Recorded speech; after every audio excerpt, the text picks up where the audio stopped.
So I finished 5 decks on Gold Stake Run. I've completed all the color decks, right? The red, the blue, the green, the black, the yellow. So I'm about 1/3 of the way through completing all the decks on Gold Stake and slowly but surely progressing to Completionist Plus. So I think it'd be interesting and I think it'd be fun to look back on my thoughts, right, as I'm playing the game and to see how they progress. So I'm going to do a tier list on the jokers, some of the jokers that I've been using so far, some of the jokers that I think are viable, some of the jokers that I think are valid. Now this tier list is completely biased. This is literally my tier list. This is jokers that have helped me out get these decks cleared. I'll try to not use content creators' opinions, right, and solely base it on what has helped me in getting these decks cleared. But with that being said, I need to switch around this tier list because this makes sense, but this feels boring. The criteria for the tier list are, I guess the basis of what I'm grading the jokers is how good in the early game is this joker, right? More often than not, when you're playing on a gold stake, you can get out of the first ante with no jokers, but because of scaling, right, your second and your third ante, you probably want to have a joker, and ideally you want that joker to shape the run. I think a good joker, and I'll give an example so it makes sense, right? I think a good joker, if I get it, I'll put this in the Life is Good, is Square Joker. I think if I get Square Joker in Ante 1, in Ante 2, in Ante 3, even later on in Ante 4, I'm happy with the Square Joker, because if I don't already at that point have a Chips Joker, I think I'm in a good spot. Some of the requirements to beating Gold Stake, at least I feel, is you want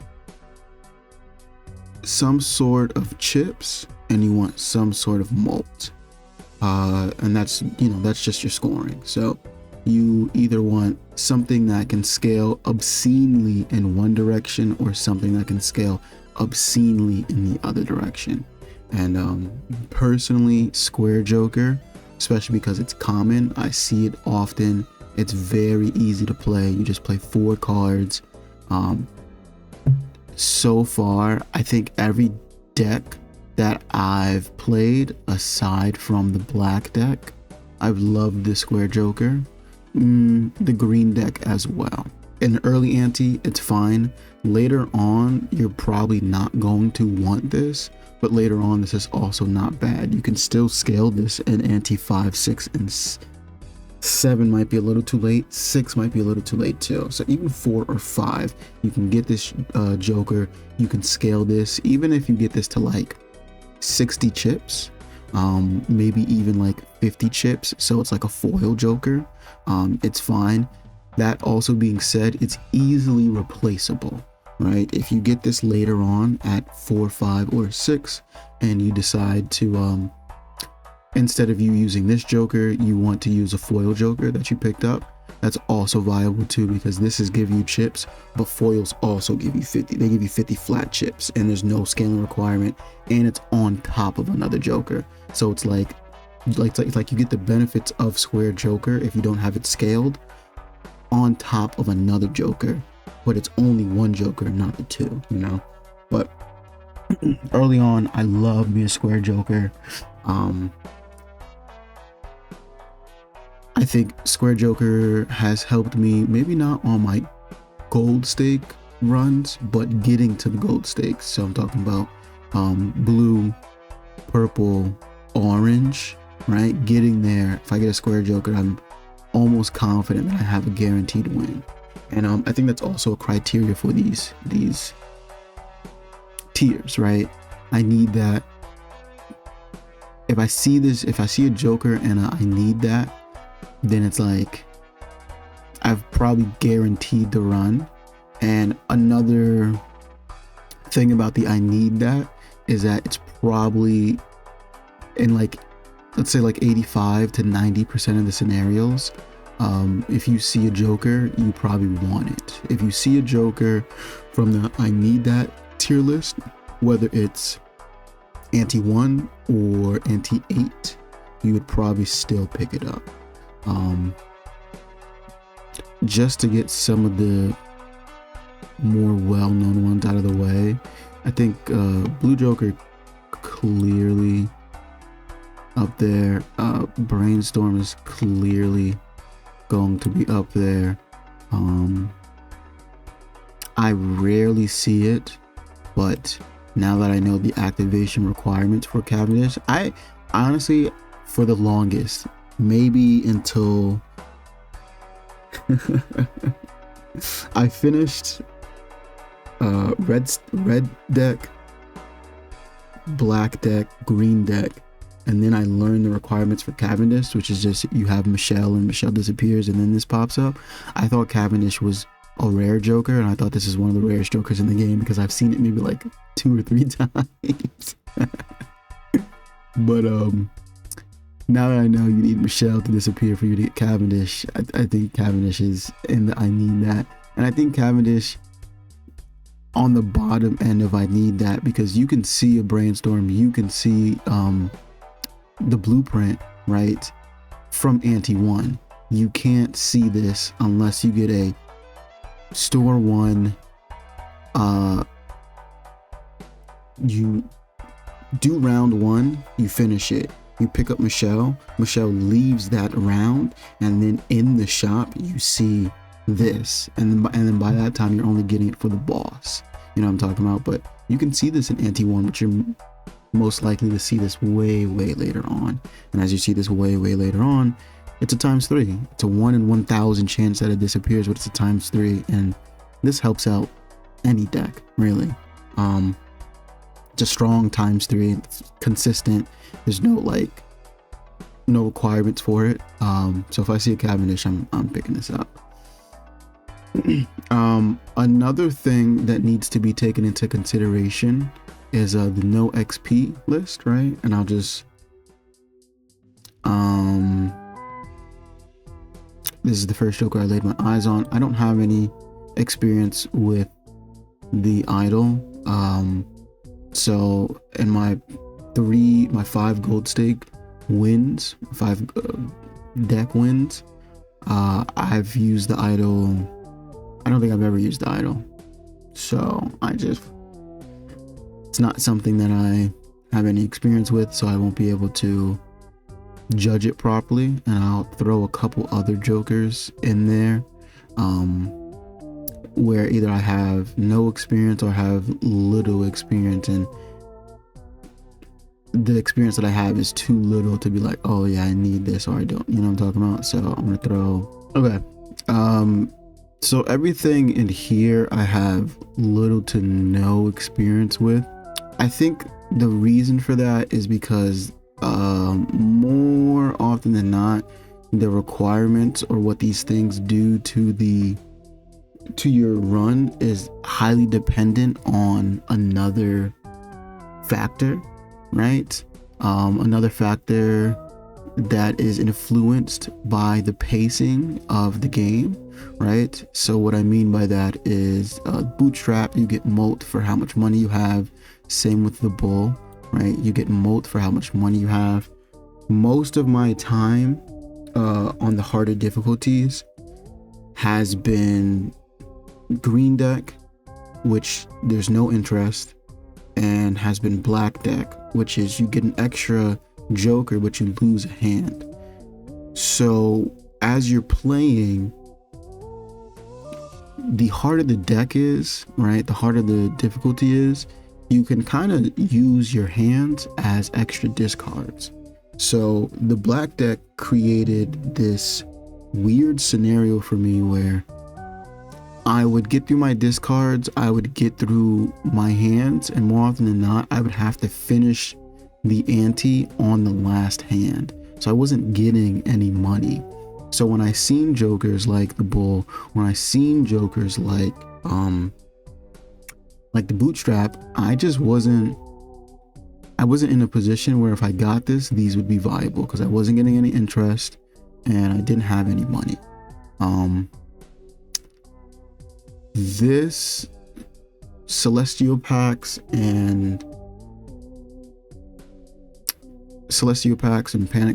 Planet cards are free. I just feel like if I see this Joker, more often than not, I'm probably gonna skip over this Joker. I think this Joker is really good with Constellation. And now that I'm talking about Constellation, I'm gonna put Constellation in Life is Good, right? But I'll talk about this, then I'll go to this, and then I'll backtrack, right? Same thing with any other Jokers. If I feel like it pairs really well with something else, I'll talk about that. I'll talk about that piece, and then I'll backtrack. This makes Planet cards, this makes Celestial Packs free. Really good with Constellation because every Planet card you use, you get 0.1x molt. And once you get this to like 2x molt, really, you're in a good spot. Even like 1.7, 1.8, it's a really good Joker. So these pair well together, but I feel like if I get this early on, I think this is like what, $7 or $8. It's a pretty expensive Joker.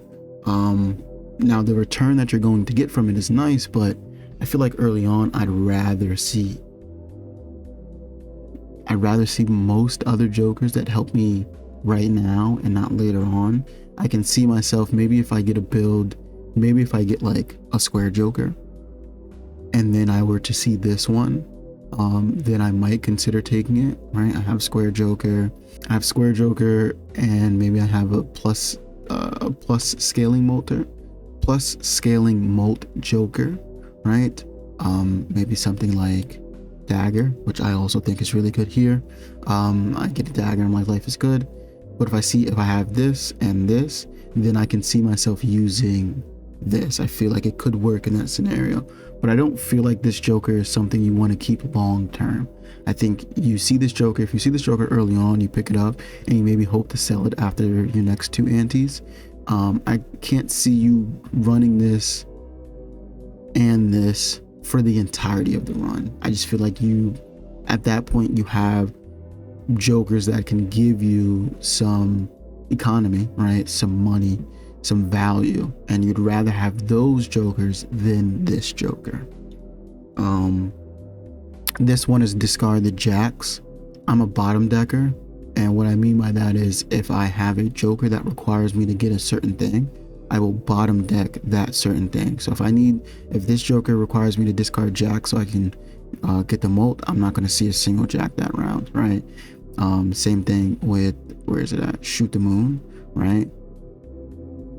I see Shoot the Moon, and because it's common and because I'm getting a lot more practice with it, typically I see Shoot the Moon and I'm thinking about restarting the run, but now because I've seen it a lot more, I go, it's workable, it's runnable. Okay, I can use Shoot the Moon to progress the run. Okay.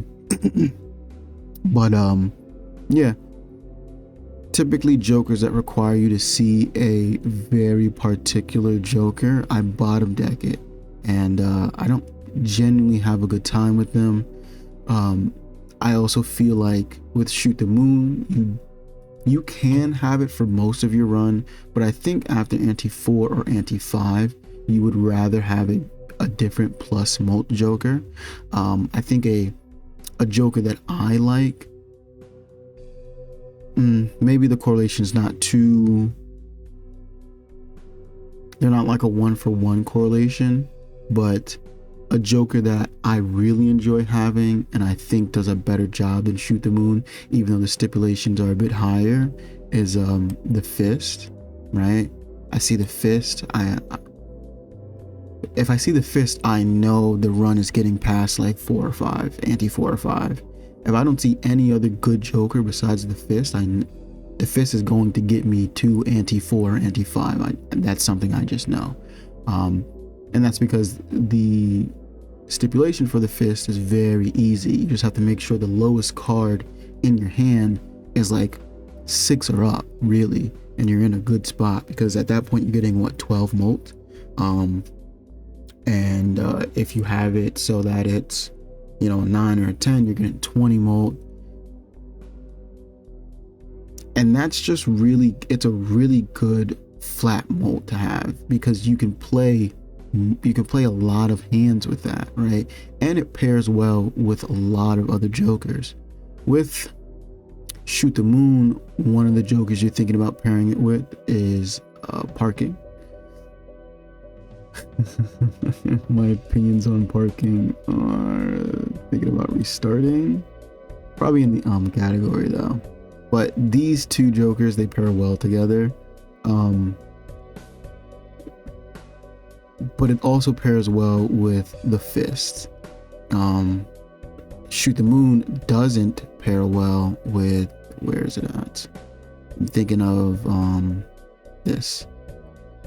Shoot the Moon doesn't pair well with this. And this also goes in the category. I've actually played a couple more rounds with it, so I might raise it up a little here. It's a 50% chance that you get, was it $2? This is a 50% chance that you get $1 for every face card that is in your hand, and this is 50% chance for you to get $1 for $2 for every face card that's played. Both of these pair well with the fist, right? So these provide you economy. This provides you molt. This provides you molt, but it doesn't pair well with this. It pairs well with this, but the $1 doesn't feel as strong as the $2. Now, something I haven't talked about is rentals and perishables and rental, perishable, eternals, right? Those three things.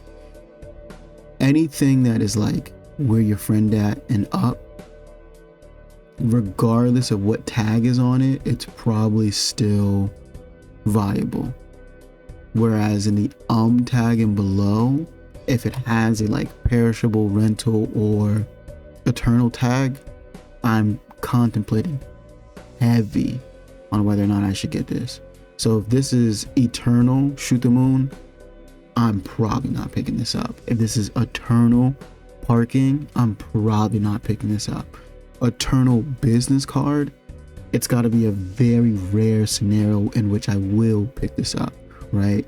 Rental business card, I'm probably not picking up. Perishable business card, I will pick up. I think perishables are probably the best tags that you want to see on certain things, right? Best tags that you want to see when it comes to anything in this tier list, right? This tier list and below, if it's perishable, that's fine, because I can grab it. I can go maybe the next 3 or 4 rounds with these, and hopefully they help me grab something else. That's why we also have the where your friend at, because it's like, if it's perishable, okay, you need somebody to replace you. Maybe you need somebody to help you, and that somebody helping you will help replace you. You know what I'm talking about?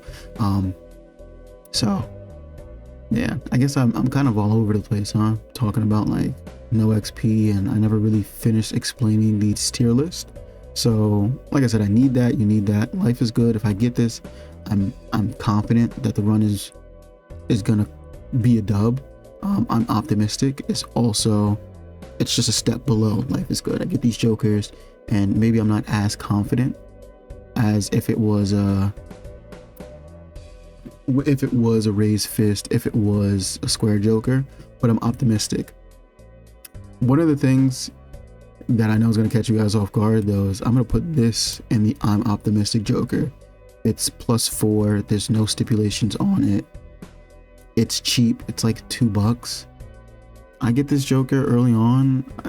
I'm kind of optimistic. I think realistically this should be in a where your friends at joker, because it's one of those things where it's like, you get this, you probably don't want to keep this past ante 3. Okay. You probably want to get rid of this ante 3, ante 4. So it realistically, you want to, where your friend at, bro? You here by yourself. We need somebody else. We need something better. But even if this is like perishable, still optimistic. Eternal, you probably don't ever want to take this. And rental, you definitely don't ever want to take this. But there are also some scenarios where like you can take this as a rental, you can score, and then you can sell it.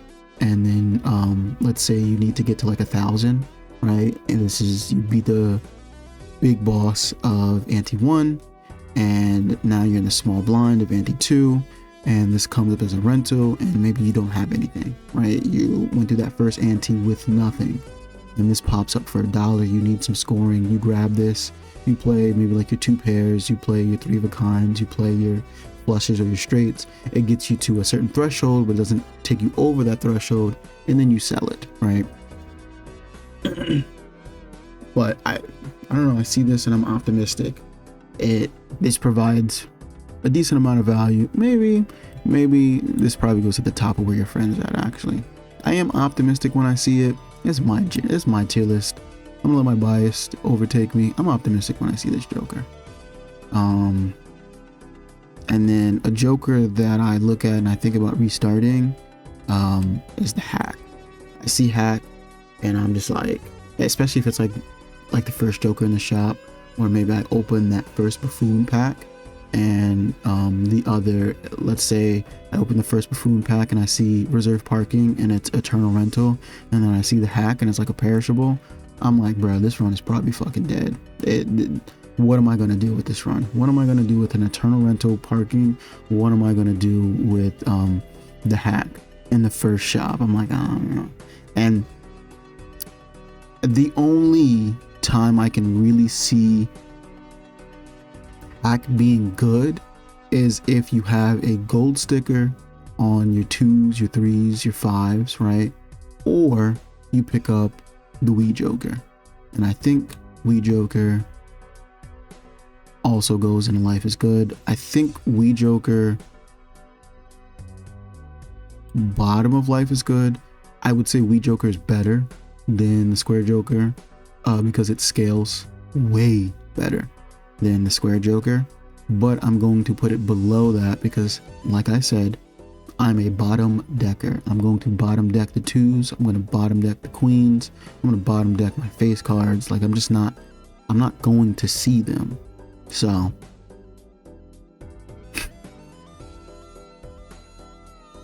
yeah, I think now that we have a Joker in just about every single one of these, I think we can continue to push forward.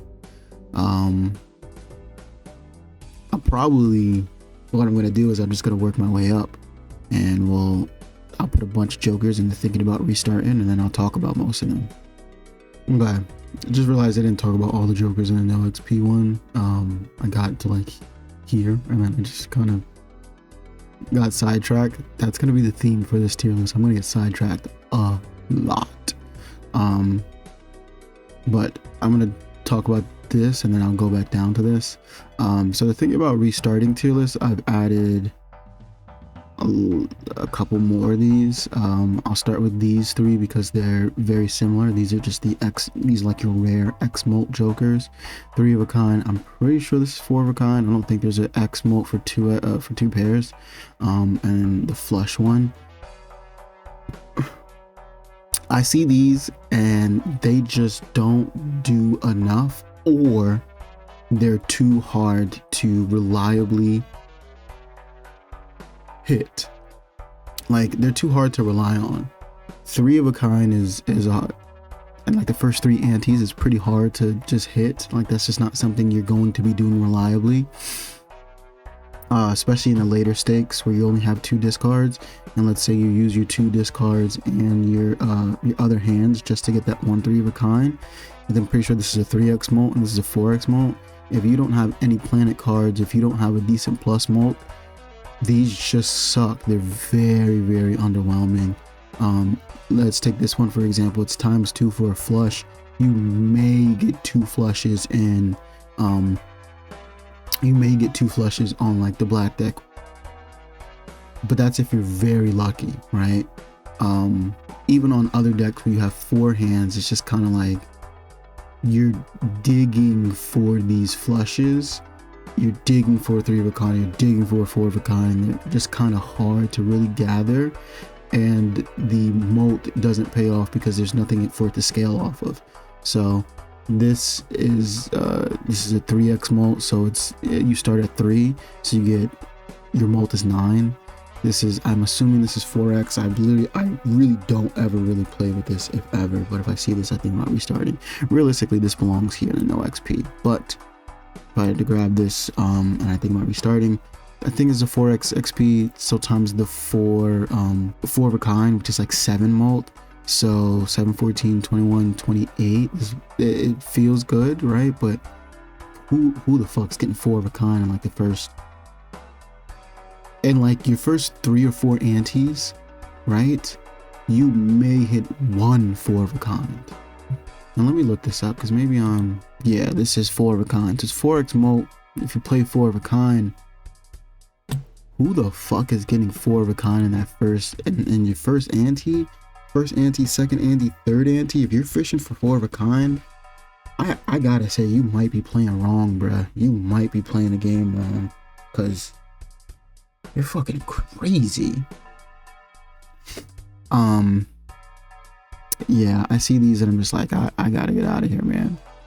Again, this goes with the bottom deck stuff. The kings, the queens, the 2s, like I'm not hitting that, man. And if I get this in the first ante, it's not providing enough.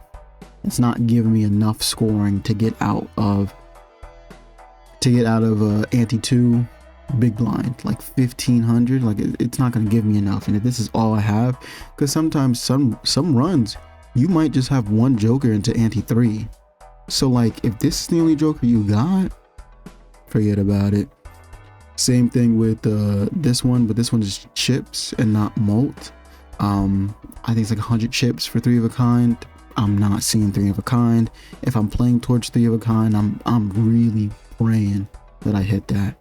Ancient Joker, it's geared towards a suite, and you get, I think it's like 1.5x moat for each card that you play in that suite.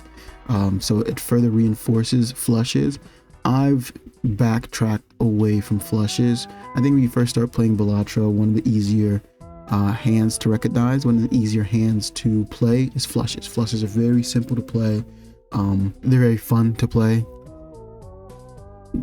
You realize that this doesn't provide as much scoring as it insinuates. It's a rare joker, so you rarely see it. So when you do see it, it's pretty expensive. I want to say it's like $8 plus, and you get that 1.5 moat. So I think you're scoring generally around like 2,000 or something like that. On upgraded flush, you get around like 2,000, maybe 4,000. Don't quote me on this, I could be wrong. Again, you see it's in the thinking about restarting tier list, but you get this.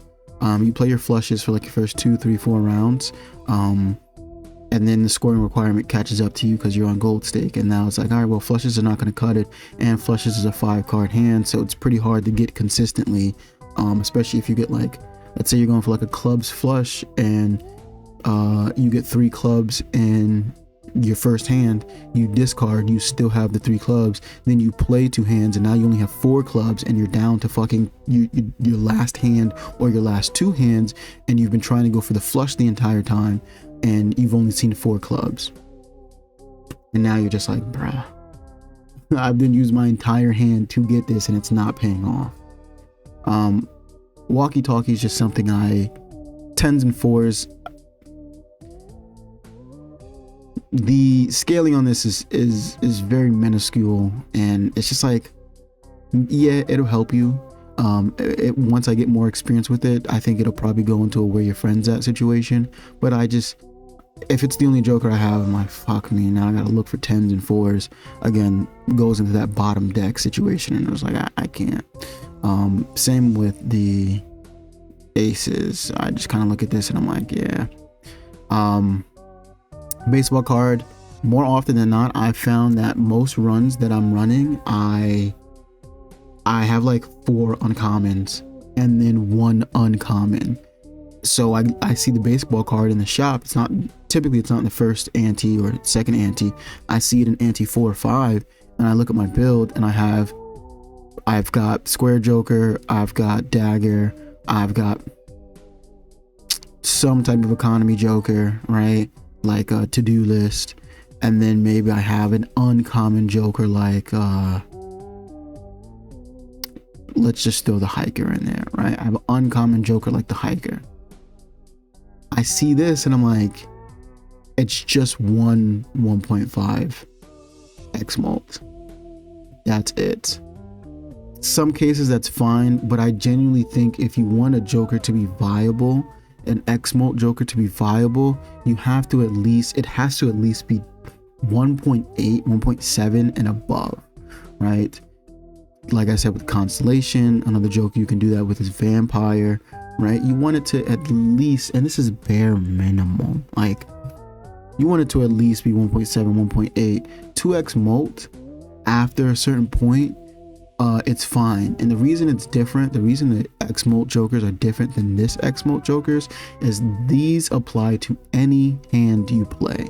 Okay, Constellation applies to any hand. You could play a 3 of a kind, 4 of a kind, pair, flush, whatever it is, you're gonna get that molt.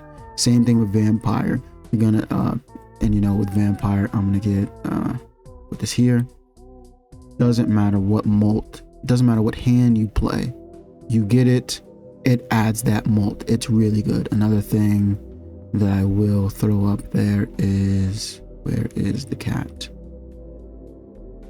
I'm going to put the cat though in a where your friends at situation, because while this sucks off any enhanced card, so it can be stone, it could be glass, it can be molt, it could be magical cards, whatever the case is, it's gonna suck them off and it's gonna add that molt. The cat, you need to hit, it needs to hit magic cards, and they're like 1 in 5 to hit. I'm very unlucky. I do not hit those 1 in 5, so I rarely, if ever, have the cat. More often than not, I'm probably just looking for the Vampire instead. Cat though is really good with re-triggers. Typically I don't play with a lot of re-triggers, as you can see. Oh, I didn't put it down here. Where is it at? Dusk is like an okay retrigger for the cat. Typically you want something like the Chad, or maybe you want something like a Seltzer, something that like you're gonna get multiple retriggers and it'll make this worth it. And if once I get more experience with the cat, it'll probably go up to a Life is Good situation, because this retriggers the Vampire. It sucks it off once and that's it. If you get retriggers on this and you get multiple hits, this is probably a lot better. But I may have used the cat like 3 or 4 times. I've gotten it to like 1.75, 2x molt, and at that point, like, that's enough. It's done its job. It's good enough.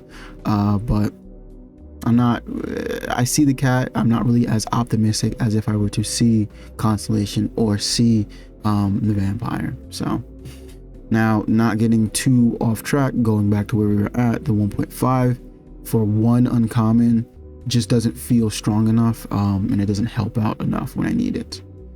Playing straights, and they have to be aces, so that's like your 2, 3, 4, 5, 6, or 2, 3, 4, 5 ace, or your ace, king, queen, jack, 10. Like these just, they give you 1 tarot card for digging for that straight, and more often than not, the reward for digging for that straight of the tarot card, because there's a lot of misses in those tarot cards, right? I think any tarot card is an increase, right? Even the ones that like change the suits, I think those are nice. Even if you get Wheel of Fortune and you never hit, I still think it's worth it to pull on the Wheel of Fortune. Gamba, gamba, gamba, baby. Yeah. So while I think most of the tarot cards are worth it, right? If you're only getting 1 tarot card and the requirement is pretty strict, it's pretty hard. So first of all, you're playing the straight, so you have to play 5 cards, right? those are just pretty hard to find in general. And then you get something like let's say you pick this up your first round and you get something like, even the better tarot cards, when you get them early on, their value is less. So you get a death card, and typically death cards are nice. You can copy your value generators, right? Maybe you have a gold card, maybe you have a seal that you want to copy. Maybe you're going for a specific type of build. Maybe you have shoot the moon, so you want more queens. Maybe you have Baron, you want more kings, right? We joke, you want more twos, right? That death card could be nice, but if you don't have any of those jokers, right? Let's say this is what you have, and you get the death card and you don't really have a direction for your build, then it's like, what do you copy? What are you using that death card on? You get Hermit early on, so it's like, all right, cool, I have $7, 7 goes to 14, provides a lot of value. You get a Temperance doesn't have a lot of value because you picked this early on. You're probably getting like $2 or $3 from it. You know, there are certain things that are just like really good tarot cards once you get to like maybe like 2 or 3 that aren't really worth it here. And again, it's a lot if you're not already going into a straight build. Let's say you get to a certain point, me personally, I play a lot of pairs, right? So I get to a certain point where I'm playing a lot of pairs, and then this pops up and I'm like, I don't need this. Or even if I'm playing early on, maybe you can use this to help set up your pairs, but I haven't got to that point yet. So Obelisk, I feel like I can never make an Obelisk work, and I feel like I always pick up the Obelisk at the worst times. I either get Obelisk in like ante 2, or like I have a direction of where I want to go. Maybe I'm starting to set up my pairs, and then I get Obelisk and I'm like, all right, well, I could play a bunch of high card, but I also run the risk of not meeting the score requirement. If I don't play the pairs that I need to play, then I might not hit the score requirement.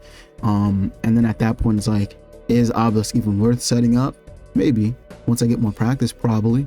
But I don't have that practice, and I feel like Obelisk fucks me up every time. Getting back to jokers with no XP, most of these jokers, I just don't. Again, no XP. I know I'm circling back to the beginning of the video, but like, I get Midas Mask bottom deck. This flower pot, I think it's like a 3x molt if you have a diamond, if you have all the sweets, right? I'm not hitting that shit, bro. I feel like that's a lot of work to try to make even work. Bones, I just feel like if I'm at the point where I'm not getting enough chips to get by, like maybe the run should die. Maybe it should just be dead. Kano is destroying a face card, gives you the molt. I don't ever hit the Hangman, and if I put Justice on something, my goal is not to destroy it. My goal is I need it to score past ante 7 or 8, right? I put that glass card up there. I'm going to need it to get past, you know what I'm talking about? This one disables the boss blinds. I've gotten this like once out of the soul cards. I've gotten this once. The one I get the most is Kano, and I hate this one. So it just sits on it just fucking sits there. I can sell it for a lot, but I'm like, no, I'll get the Hangman. I'll get the Justice card on the face card. Like eventually this will pan out, and it never does. So I guess in that case, this belongs in the thinking about restarting, and I'm gonna put this at the bottom of thinking about restarting. I get this, and I'm like, I need to get out of here. This is the one I get the most, and then what I get the most after that is Yorick, and then the one I get after that is Perkeo. But yeah, this re-triggers your face cards that you play. I just don't. I'm playing pairs. Like I really don't need this. The glass cards, I think you have to destroy 5 glass cards for this to pop up. I'm not destroying that many glass cards. Maybe you just have to have a glass card. I really don't know the requirement for this one. Regardless, I don't ever buy it. This was the last Joker that I picked up in my collection, so that should say a lot. Skip tag, I rarely if ever skip. I'm not restarting at the very beginning for a particular tag. No shade, but I'm not speed running the gold stake deck, so I just go into a run and I play. I rarely if ever look at tags, and maybe that's a downfall of me as a player. Maybe that's something I should improve on, but I rarely skip. So this is always at 1x, and I'm just like,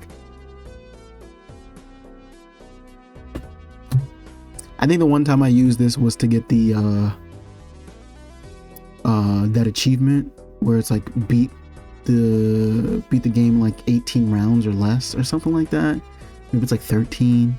Then this is really good because you just get the X mode and maybe you find something else, or you're just playing on white stake and you don't need to find anything else, and the X mode is good enough. Smear Joker, I want to use Smear Joker, I'm not going to lie. Not for flushes, but more so for like, I want to get a Smear Joker castle run. I think that would be really fun, but I just don't happen to get those two. Troubadour, anything that's like, so you get +2 hand size, I think -1 hand or something like that.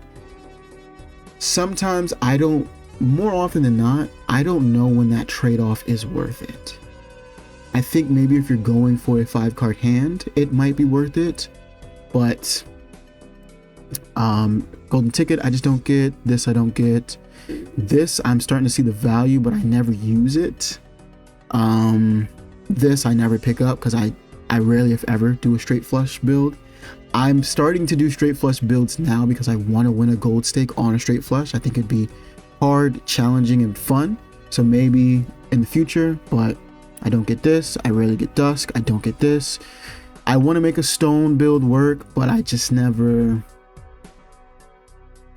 I think this and where is it at? Hologram is really good together. This hologram and the certificate, super good together. I've had one run with it, but other than that, don't really find a use for this. Maybe this and this go well together, but I never get both of them at the same time. I tried not to go into the negatives because I like interest. This I'm starting to get more experience, but I've maybe had one more run with this, so my runs with this probably total like 3. Just yeah, not enough experience. Okay, I think from here on out, this is more so a maybe personal bias, like heavy into the personal bias, right? I think, well, I guess also the thing about restarting is probably heavy into personal bias as well. But no, these jokers, they're not a thinking about restarting, they're just in the smidge above, and that's either because maybe I have enough experience where it doesn't fit in the no experience, but not enough experience where I'm like, I see the value in this, these are really that good, you know what I'm talking about? And then some of these jokers are just kind of like, please get the fuck away from me. like I know you're okay, but like I'd rather have anything else. So we will start at the bottom, we'll kind of work our way up. 6 cents, I think this is good, but this falls into that category of not like some experience, but not little enough to where it's no XP. I think this is good. It thins out your deck because it gets rid of your 6s. It gives you a spectral card, so you can get something like Ectoplasm. You can get something like Immolate, which is really, Immolate is so good. You can get something like Hex. Ideally, if you have this, you don't want to have this in like your 3rd or 4th round. You want to have this earlier on. Well, no, third or fourth round is fine. You get something like Ankh, you get something like Hex, you get something like Immolate, you get something like even something like a Grim, so you get enhanced aces, Incantation, so you get enhanced number cards, right? And provide value. Like those are not bad. You get Trance, Blue Seal, the Gold Seal, Deja Vu, your red seals, right? Those are good. Those are all really good. I think some of the things that you don't want are the things that are -1 hand size, or is it -1 hand? I forget, because I don't use this enough. Those can make a run a lot harder because you can't play as many hands. You know, less hands equals less discards. So this is just kind of like a, am I likely to pick this up? Probably, more likely than not. So if anything, it probably should go like up here, just because of the value that it can provide. And the thinning out the deck, maybe this goes here. But like I said, it's just out of this category. I see this, I don't think about restarting. So maybe it's somewhere around here, right? Cola, I rarely look at vouchers, like I said, so I'm kind of like, I see this. Maybe I buy and sell. Maybe I don't have the room to buy and sell. Right. These jokers right here, and we'll talk about all of them as one, right? They either provide chips or they provide molt for going into that specific set, that specific hand. And I've talked about specific hands earlier, right? These, the reason they're down here is because the times molt don't provide a great enough value, especially early game. I think later on they're fine. I think ante like 4, 5, or 6, they're fine. But antes 1, 2, and 3, pretty rough. Rentals or Eternals, also very rough. Perishables, I really genuinely don't think these are worth it, even as, you know, perishables, like they come and go. They're just expensive, right? Same thing for these, but these provide more value, and they are I'm not gonna say less restrictive because it's the same thing as this, but these feel a bit more flexible, right? This feels like you have to go down this path because it's an X molt, right? X molts are insanely strong and they're insanely rare. You don't get a lot of X molt jokes, right? As you can see, the other X molt jokes are up here, up here, and up here, because they're that insanely strong, right? And the reason they're higher up is because they're less restrictive than this, right? So you get something that falls in that category where it's more flexible, right? You have to go down the path to make these work. This, they're okay with you going down a different path, right? Let's say, for example, you get this 2-pair one, right? Not the 2-pair molt, but this is the 2-pair chips. This helps. This boosts you up in the early game, whereas these feel restrictive. These feel not so restrictive, but they feel helpful, right? They help you get past the first boss. They help you get past the second boss, and they're okay with being dropped off. They're okay with leaving you and going somewhere else, right? Most of these jokers are in that category. I feel like this one, because it's the molt, less. Is this the molt or is this the chips? I don't know. Whichever one the 3 of a kind is, right? Like, it's not. This one's the chips. This one's the molt. You hit that 3 of a kind molt, you're like, yeah. But you probably won't ever hit that again. Gotta put that down there. These though, flushes, your straights, and your 2-pair chips, these are like, all right, we're gonna help you get past ante 1, ante 2, ante 3, and then we're gonna set you along your journey, and we wish the best for you. Genuinely, you're not taking this. Generally, you're not taking this until ante like 6, 7, or 8. You shouldn't take these into 6, 7, or 8. But I mean, realistically, they're not bad. They're not their counterparts, which are the pairs and the 2-pair molt. Those, I think you can take a lot further than these. I think you want to drop these at 3 or 4. I think you can keep these until like 6, 5, 6. I think, just because they're easy to hit and you're going to get that added value multiple times. You can hit pairs for every hand from ante 1 round 1 to ante 8 end of the round, whatever the last round is. You can hit a pair every fucking time. So you're gonna get insane value out of this. Are you gonna get that same insane value out of the 2 pair? Not as much. Maybe you might go 75% of the time. You also can go 25% of the time, which is why this one is not as valuable as these 2. But still, you're gonna hit this a lot more often than you are going to hit these, right? Well, I guess the 2 pair one should go a lot higher, probably like up here. Okay. Bloodstone and these are like the sweet specific cards. Diamonds, you get $1 for every diamond you play. This Bloodstone, there's a 50% chance you get a 1.5. So this is just this, but catered towards hearts, and there's a 50% chance. So arguably you would think it's probably worse than this, but because this is my personal tier list and I have a bias, hearts have never let me down, so this goes up here. Realistically, it's probably should go like here, but something about that 50% chance of his hitting and not hitting, that Gamba effect. No, it's mainly because my bias towards hearts. Hearts are really fucking good. They I don't know what it is. I've played every time I need to like hit a flush. If I go for the hearts, I hit it. If I go for anything else, it's like, should have went for hearts, buddy.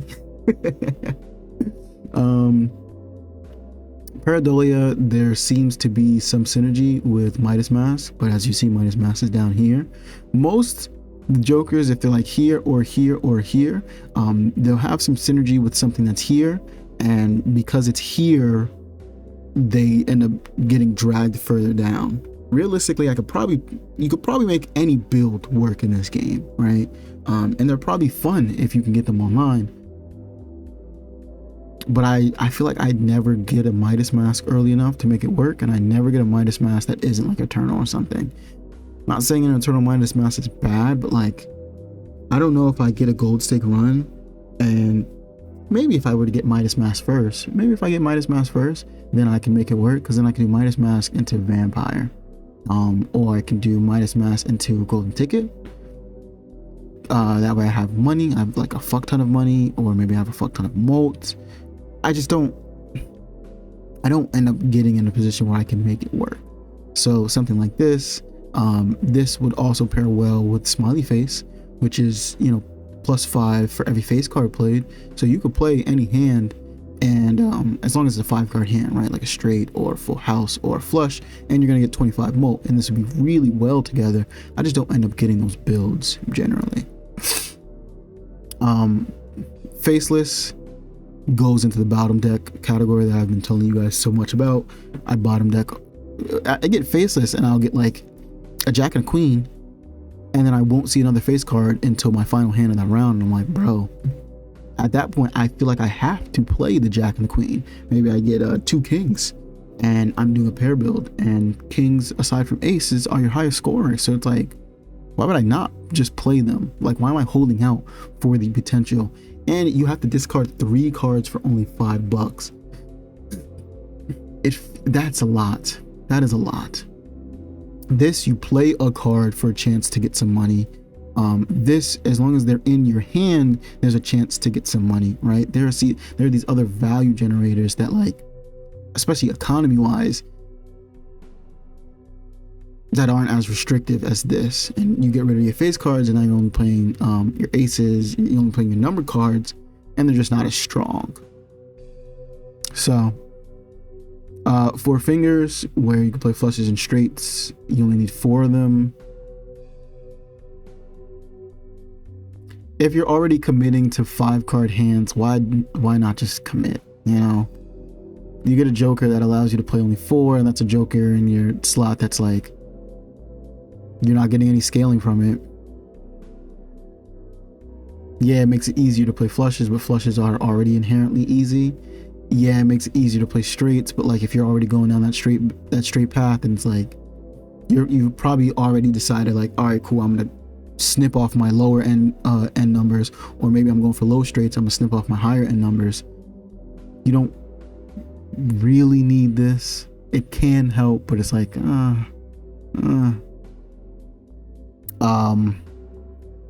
this, you have to have less than $4 and you get a tarot card. You're just always broke. You don't get any interest. This is good, but it's not ideal for what you want to play. You want to be in a position where you can finish a round, go into that next shop with interest and money to shop around. This is like, all right, you're not going to shop. You're trading the shop for just tarot cards.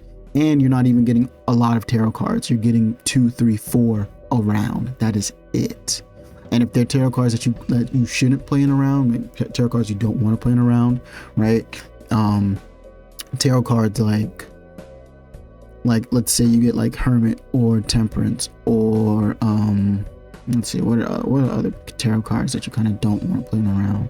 Well, I think it's really just those two, right? Hermit and Temperance. Maybe like Wheel of Fortune, right? Those are tarot cards you can play in the shop. And they're inconsequential to the run, right? They're only added benefits. Playing it during the round, you'd rather see something like a Hangman. You'd rather see something like a Death card. Maybe you want to change to like a Flush House or a Flush 5. You'd rather see something that changes the suites. Maybe you want a Tower card because you need that 50 extra chips. Maybe you need a Justice card. You'd want to see those cards. And then there are also things that are less valuable. So if you get like a Devil card, you get money when the round ends, but then you have to spend that money in the shop so you can keep using the Vagabond, and it creates this like loop that isn't. It creates this loop that encourages you not to have any money and punishes you for having money. And not having money means you can't utilize the shop. And I think the shop is one of the most important things in Balatro. So a Joker that punishes the shop generally doesn't feel the best. Now, this is not to say you have to play every hand of that round with less than $4. But in order to get any value out of this rare Joker, which is expensive in itself, then you want to, right? You want to make it worth. It incentivizes you to want to make this worth. So sometimes you end up making decisions that aren't mutually beneficial towards you in the long run. In the short term, this is a fine Joker. In the long run, not so much. Photograph. 2x molt for a face card, but it activates so early, so you don't really get like this is not great early game. This is great late game, which is why it's in the category, because it's like late game I already have a build. I don't need you. I'm not playing multiplayer. I'm just trying to beat Gold Stake. You're not really providing too much for me. That being said, I did get a run with Giga Chad, or Hanging Chad and Photograph, and it carried me. I think it got me through either my black stake or my green stake. And that's wrong too. It got me through my gold stake, green deck, or black deck, one of the two. And I had struggled with that deck for maybe like 3 or 4 days. So not to say it's not great. I just look at it and I'm just like, the bean.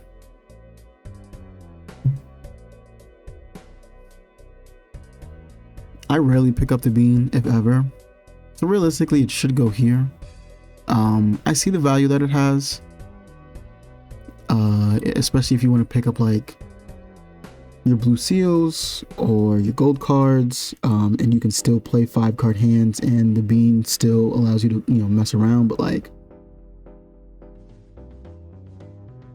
it's only really, the bean's really good if you like need to get past a boss.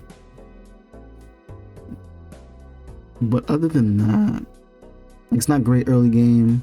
You only get it for a limited amount of time. It's not great late game. I mean, it's great, like, again, to get past a boss, but other than that, it's just like, whatever. Hallucination, I had that straight flush, the attempt at a straight flush run that went up where I had hallucination. No. That was last night. I was playing Balatro last night, and I had hallucination, and I had the dice, so it was guaranteed tarot cards, and that was pretty fun. It was like white. It was red stake. So scoring requirement was fairly simple. I was able to get a straight flush win. Not the one that I want. I want a gold stake straight flush win, but some practice. It was okay. It was okay for deck building. I didn't get enough hunged man to. I didn't get enough hunged man. I need more hung men, please. No, I didn't get enough hanged man to make the straight flush super viable. I was able to get it towards the end, but if you're going for a straight flush build, you generally have to, like, that's something you have to set your mind towards in the very beginning, and you have to, like, every decision that you make has to be geared towards that, or else it's gonna be really hard to get it. This variation of the X Molt is just a smidge bit better than these, because I think this gives three X Molt, and 3 of a kind's hard to find, 4 of a kind's even harder. Flushes aren't as hard, but 2X is not the best for a 5-hand card. For a 5 card hand, my fault. Straight though, the extra molt makes it a bit better. So starting out, your flushes is times 4, your straights are times 4 as well. So times 4 times 2 gets you at 8, times 4 times 3 gets you at 12. So this just helps you get further along. And I think the scaling for straights is better than the scaling for flushes. I think a level 2 flush puts you at times 6, whereas a level 2 straight puts you at times 7. And I think for straight upgrades, you get +3 molt. So it's just genuinely a lot better. And it scales better than this. Satellite, I don't get a lot of runs with the satellite. I've had a winning run where I had it as polychrome. This encourages you to get more planet cards. I like that this is paired well with this and is paired well with this. They all kind of have a similar theme. These two more so, right? Because they're in outer space, and this is just kind of like, what is this?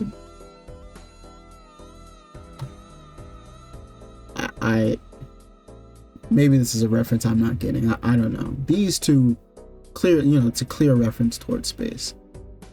I don't know what this one is. I don't know, but these work well together, and it's not a bad source of money. If you get this early on and you decide to make this work, you just end up picking up three different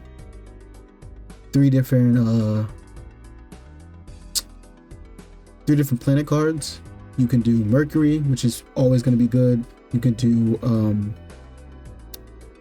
Pluto, the high card, which is always going to be good, and then whatever your build is. And even if your build isn't in that direction, you can always pick up Uranus, 2 pair. You can always use a flush level. You can always use a straight level, right? These 5 are genuinely just great to have at the end of the day. And then if you end up having multiple copies of the same card, you can go for Mars or 3 of a kind. So this gains more value. Typically I don't end up using this too much because I like other value generators. So more often than not, this is only giving me $1 extra, $2 extra, whereas there are some better value generators. And I think now is a perfect time to talk about one of my favorite value generators, right? My favorite econ, Gold Joker. It's just $4 flat out, right? Want $4? Sure. You want another $4? You completed another round. You want another $4? Hell yeah. Then this takes your winnings. It feels like it takes your winnings. It feels like it almost doubles your winnings. And for the most part, this is true. It feels like it's doubling your winnings. You're playing on the later stakes, right? After red stake, you don't get any money for the small blind. So if you're playing a deck and you have 4 hands and you win in that first hand, you're getting $3. This gives you $4. That's more than double what you're making. You go to the big blind. The reward for beating a big blind, I think, is like $3 or $4 or something like that. This is an extra $4 on top of that, plus whatever hands you come out of there with. And even if you don't come out of there with any hands, this is an extra $4 on top of whatever you already did. So it feels like you're doubling. This joker just feels great. It feels great to have. This joker can feel great to have. I would always prefer this one up, this over this one. And then another joker that I really enjoy, and lesser than this because it's cumulative, but arguably probably better than this, is rocket ship. You get rocket ship around like an ante 3 and before, you're in a good spot, because even if you get it in ante 4, ante 5, it's giving you $3 at the end of a round, and then ante 6 you're getting $5. So it'll outscale this one. It outscales this one really quickly, and you get a lot of money for it. So these, in my eyes, are just better than this one.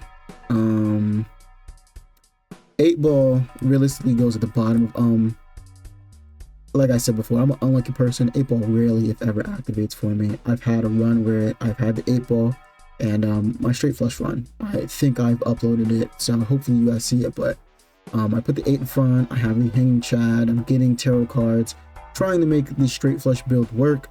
You know, if I were to use this for something other than a straight flush, this would probably be higher, like a where your friends at type situation.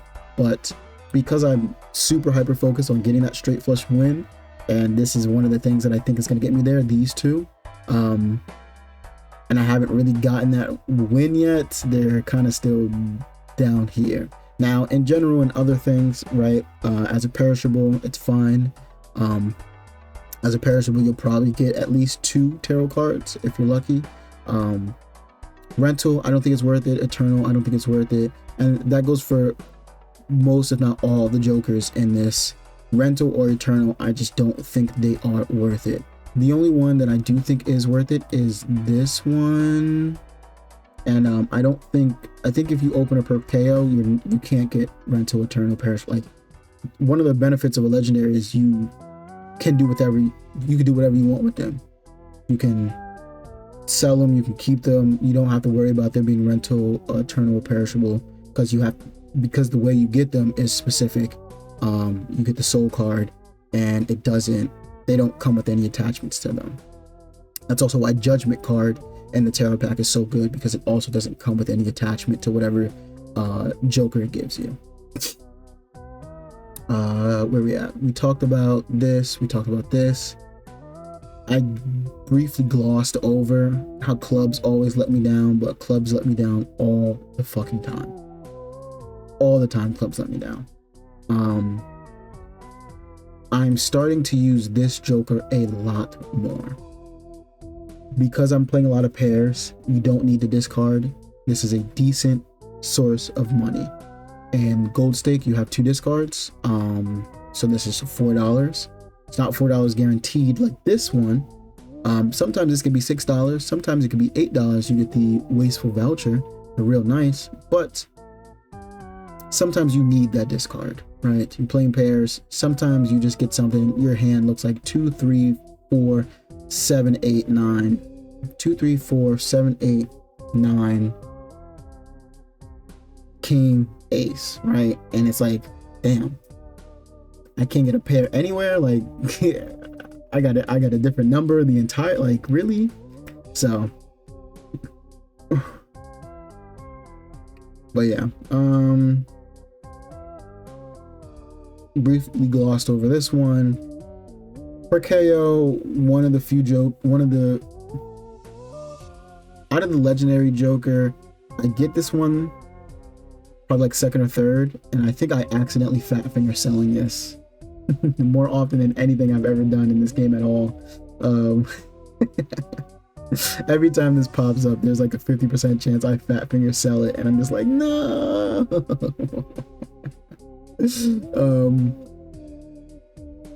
I just don't know if I'm good enough to make it work. I also probably am not using this on the right deck either, right? I get Prekeo. You probably want to get Prekeo on like a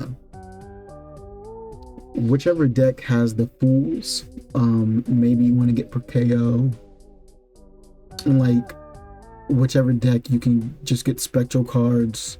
I think they're just like in the shop, or maybe, yeah. This is probably something you want to see Prekeo on. I try to make it work. I'm just not good enough to make it work. It's really good for sell value, so it's really good for temperance. Like I said, I'm just not good enough to make it work. A lot more value, and they going like, where are your friends at? Or I'm optimistic. So okay, I put a lot of jokers in the where your friend at. I think with almost all of these jokers, if I get these, they put me in such a good spot that I'm just happy to have them. Maybe not super strong, maybe not strong enough to the point where I'm comfortable in winning, maybe not reassuring enough, maybe not defining enough, in a point where I'm like, okay, I have this in the bag. But this increases your chances. So if it's a 1 in 5, it goes to 2 in 5. If it's a 50% chance, it goes to 100% chance. Like a 1 in 2, it goes to 2 in 2. So I like this. I like this with this. I like this with hallucination. I like this with my lucky cards. I like to gamble, even though I'm a very unlucky person. I like to gamble. So anything that increases my odds, big fan of. My second worst suite is diamonds for sure. Clubs always let me down. Diamonds, there's like a 2 in 3 chance it's gonna let me down. With this, it's 3 in 3. Oh no. Diamonds let me down for sure. But these jokers are just consistently strong. You get three molt for every one of these that you play a hand. You play a 5-card hand. That's 15. Is that how it works, or is it 5 molt? I'm pretty sure it's 3. Yeah, the 15 molt, it's fine. It's strong. Is it 15 or is it 5?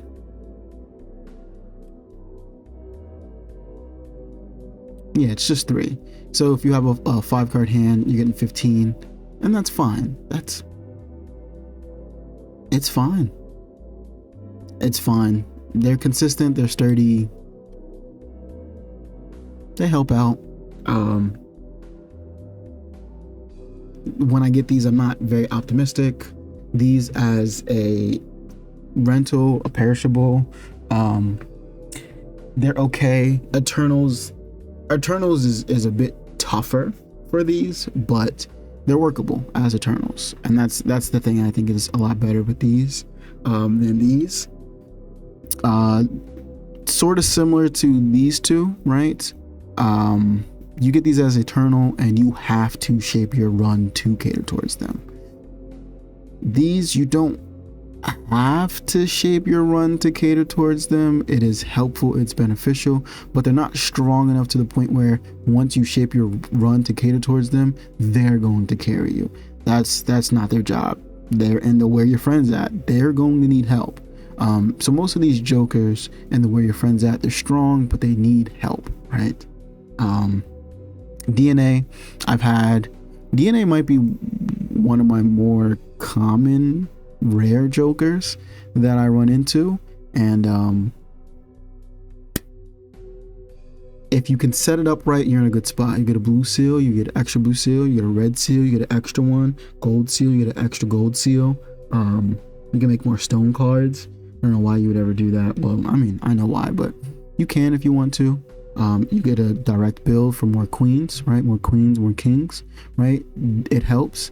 So now you're not bottom decking your Baron. Now you're not bottom decking your Shoot the Moon. Now you're not bottom decking your 2s, right? You get these, and it helps a lot.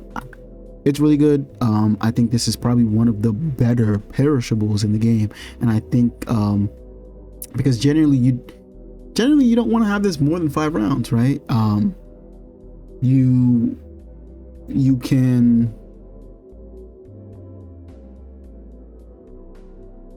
You have this for 5 rounds. If you have like a blueprint or a brainstorm, you duplicate it, right? And then you just get 5 copies of that card, and you've added 5 copies to your deck.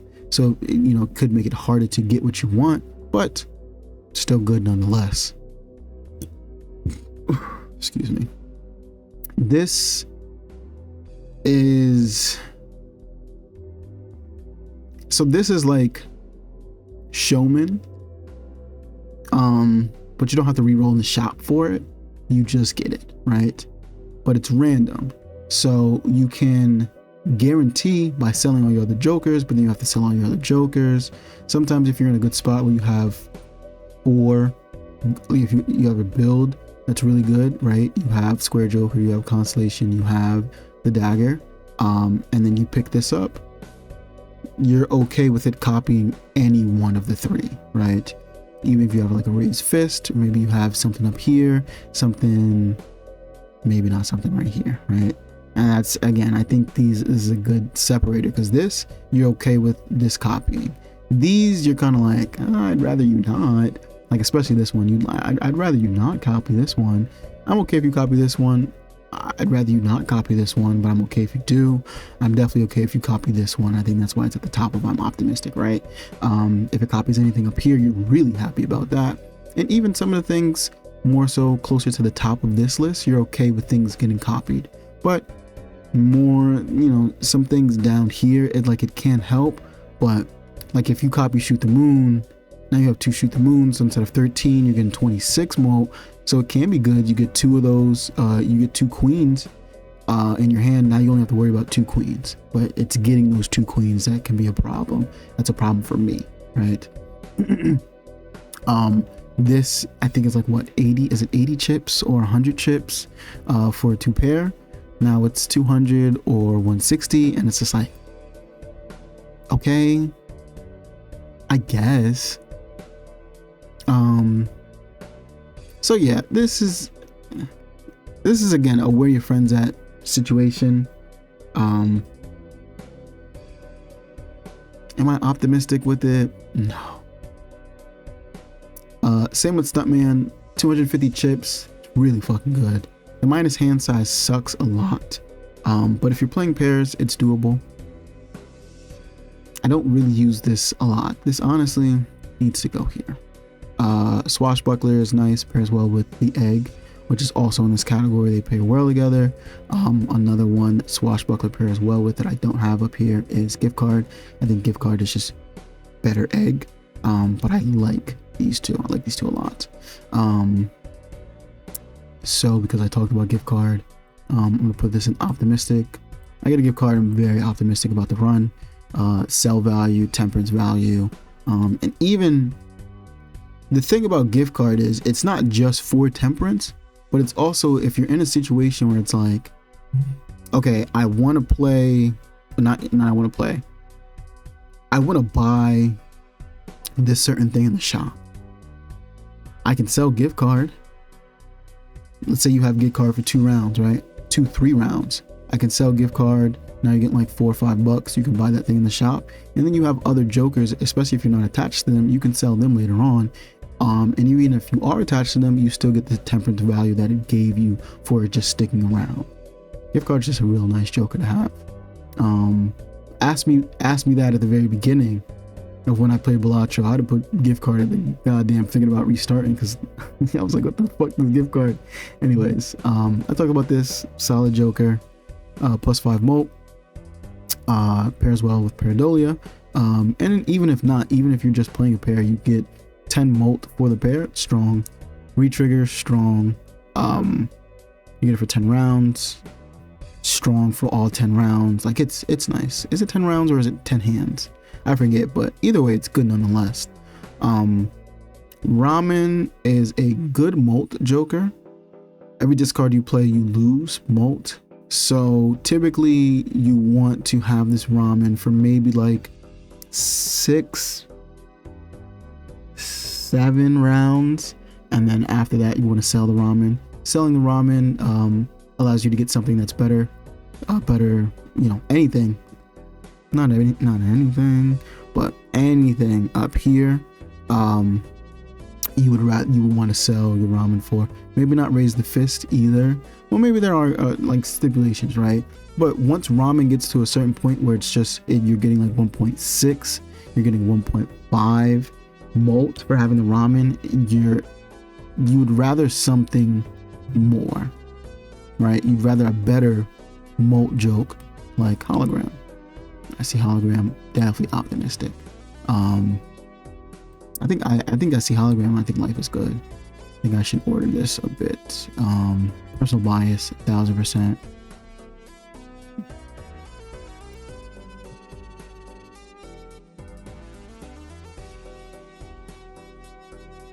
Yeah. So yeah, you hold on to this until you get a better X-Molt joke like hologram, like Blackboard, Cavendish, these two, and eventually you just outscale this, and there's no drawback to them.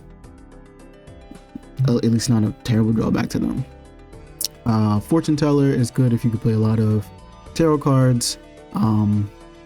This and this are kind of similar to me. I think if anything, I would place this more so here, and then I would place Swashbuckler more so here, just because you typically want a Northern Lion, you typically want a gift card. They pair super well with those. This pairs well with Hallucination. This pairs well with 8 Ball. So that explains why I have this more so on the higher end, this more so on the lower end. Popcorn, great. It's a great find in the early game. Gets you out of the first ante, gets you out of the second ante. Afterwards, you're kind of just like, it did its job and it disappeared.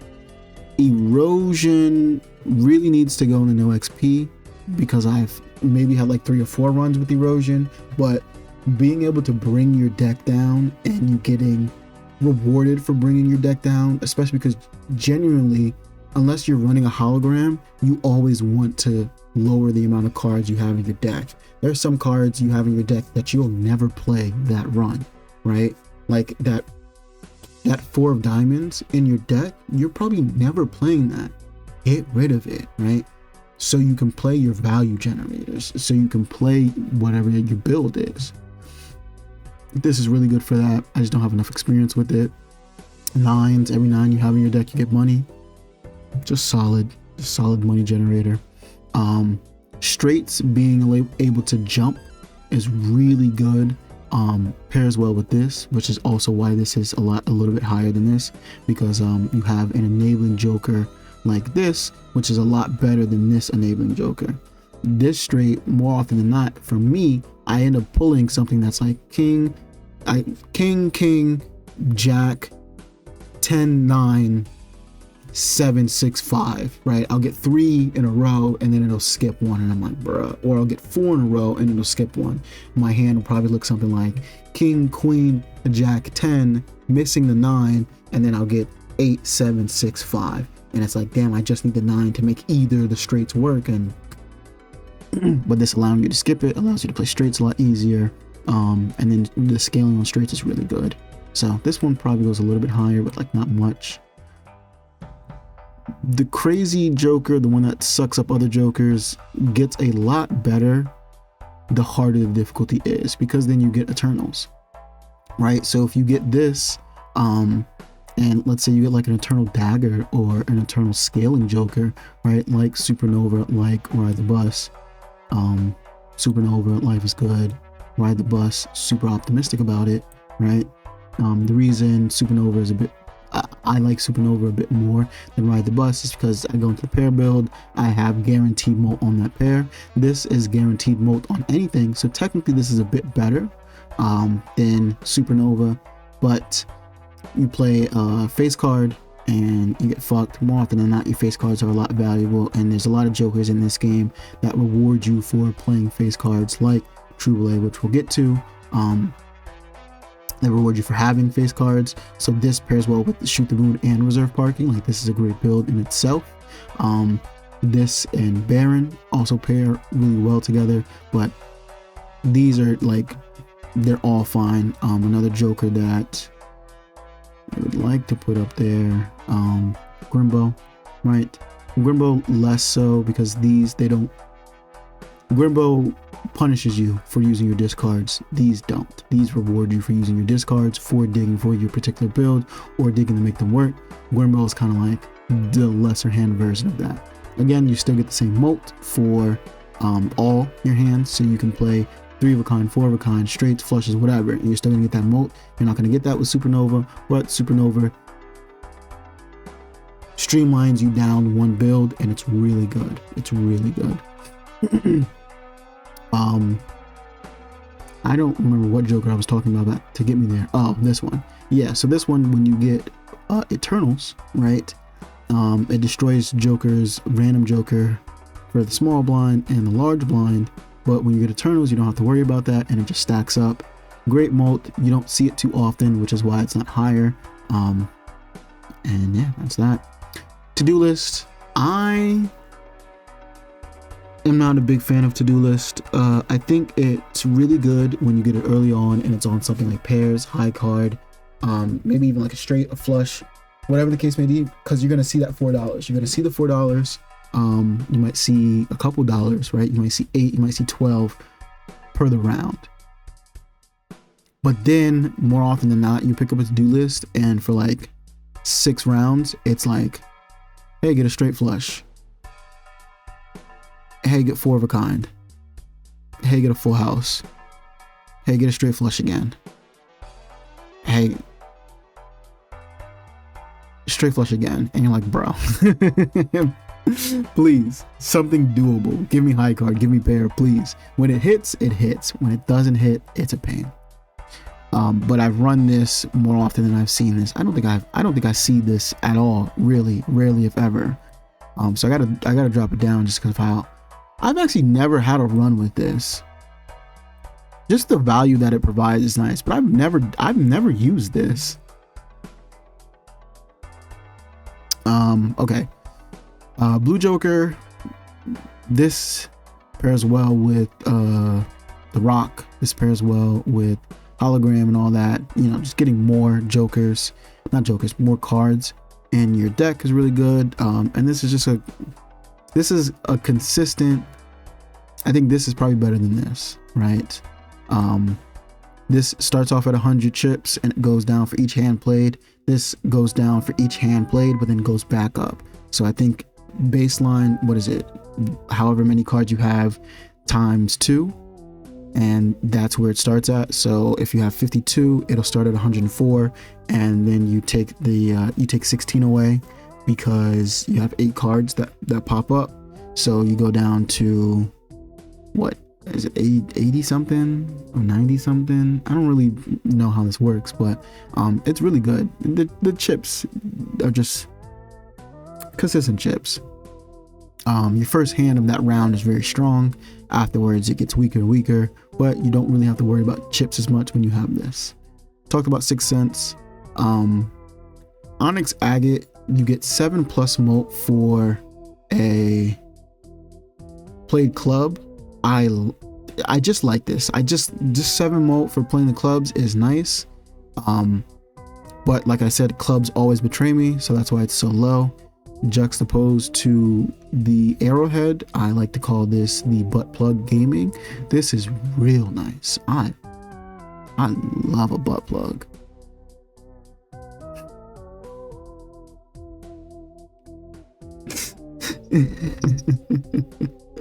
I love butt plug gaming. 50 chips is nice. You play a flush with that, you get 250 chips. This is where is it at? Where is, oh, did I drop the Stuntman down? Yeah, this is this without the minus hand size. The only restriction is it has to be spades, and spades are like the second best suite, but I'd probably look at them as the third least suite that does me the, is that proper English?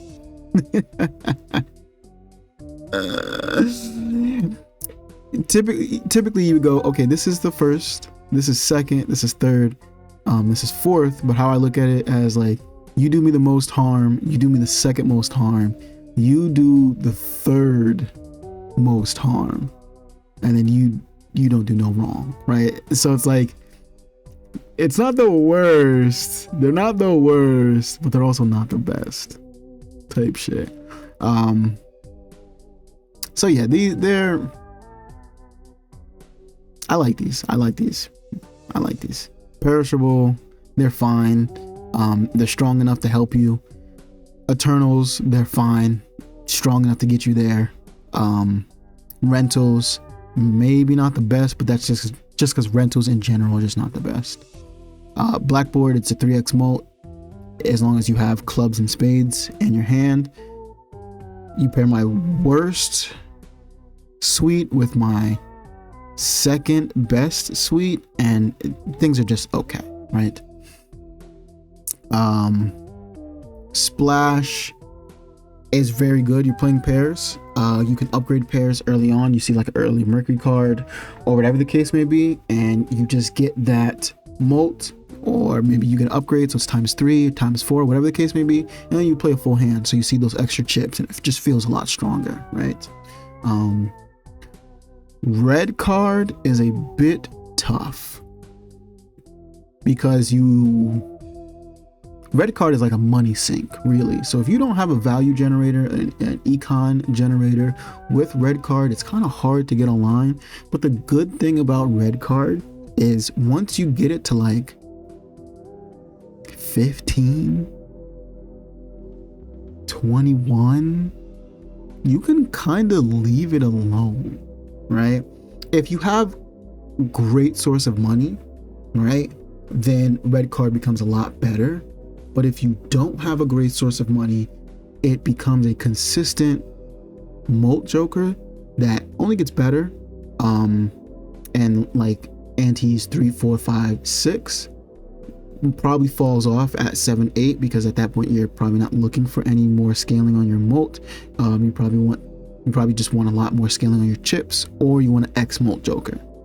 So you can leave red card literally anywhere between, like, on the safer end 20, on the paranoid end anywhere between like 20 and 60. If you can get red card that high, then it's by all means please do, but you don't need to get red card that high.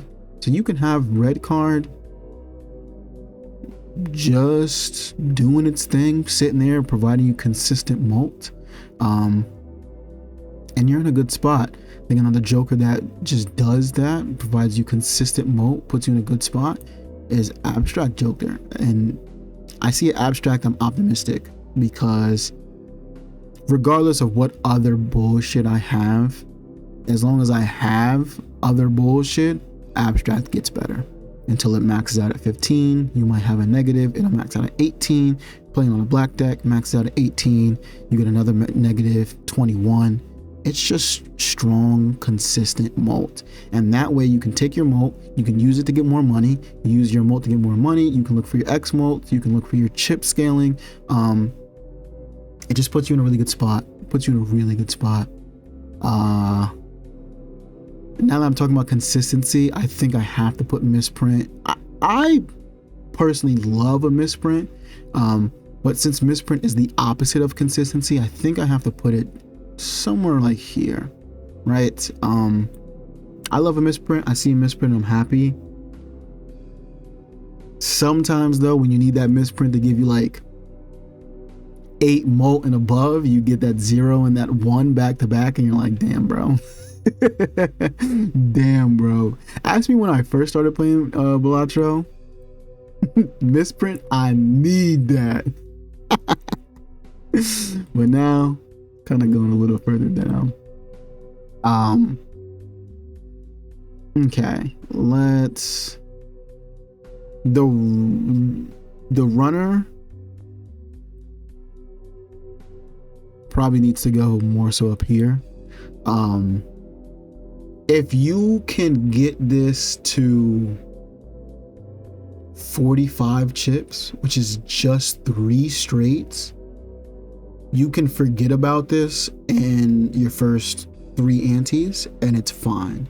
If you can get this past like 75, 90 chips, this becomes really, really good, right?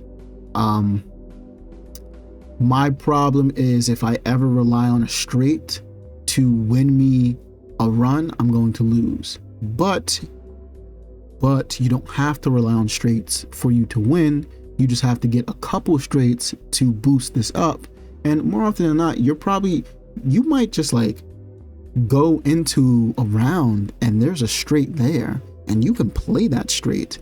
I think this is less strong on the black deck because you have less hands, but I think on other decks with four hands, this is a lot better, and I've been enjoying this a lot more. When I was playing on the black deck, I had this like here, this was fucking me up continuously. Now I'm playing a bunch of other decks. This is here, and it's real nice. Fibonacci honestly needs to go down in no XP. I don't use it as much, but the times that I do use it, the +8 molt for it, it's like what is it, like 2, 3, 5, 8 or something like that. This is really nice. This is really nice. 2 pair give you 10 molt. This gets you out of the first round. This gets you first ante. This gets you out of second ante. It's just good. It's just good. It sets you up. Perishable. Even as a rental, it's okay. Eternal, probably not the best, but still. Mystic Summon. I think everything from Mystic Summon upwards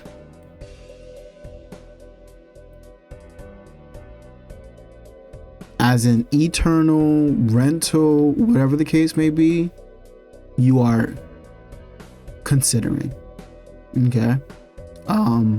Anything up here you're heavily considering, right? Sometimes it's not valuable for your build. Sometimes you don't have the money for it. Sometimes, you know, you still need that extra money to get you to finish your build off. But here on, you're strongly considering eternal rentals.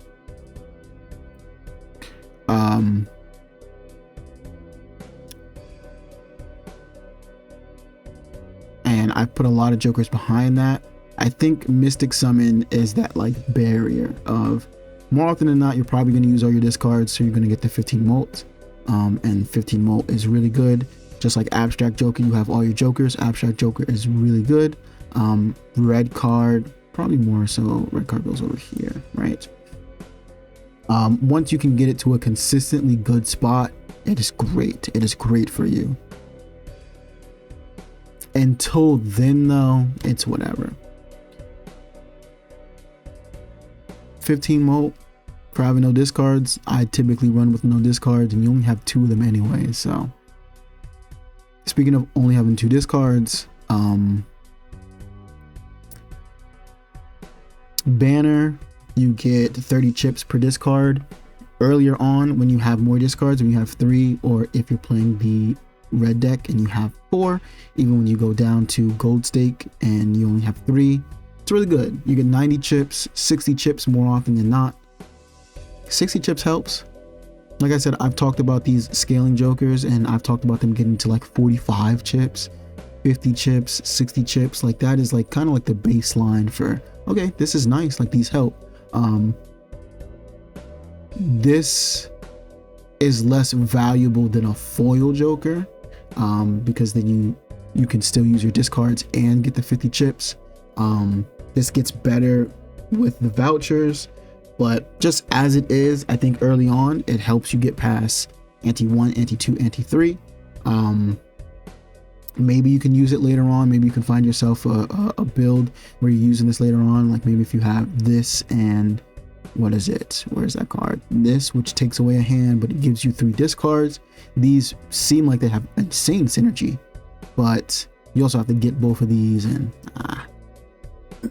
another chips joker is Scary Face. The more face cards you play, the more chips you get. I think is it 30 chips per face card? So you can, if you get a pair of kings, pair of queens, pair of jacks, you're gonna get 30.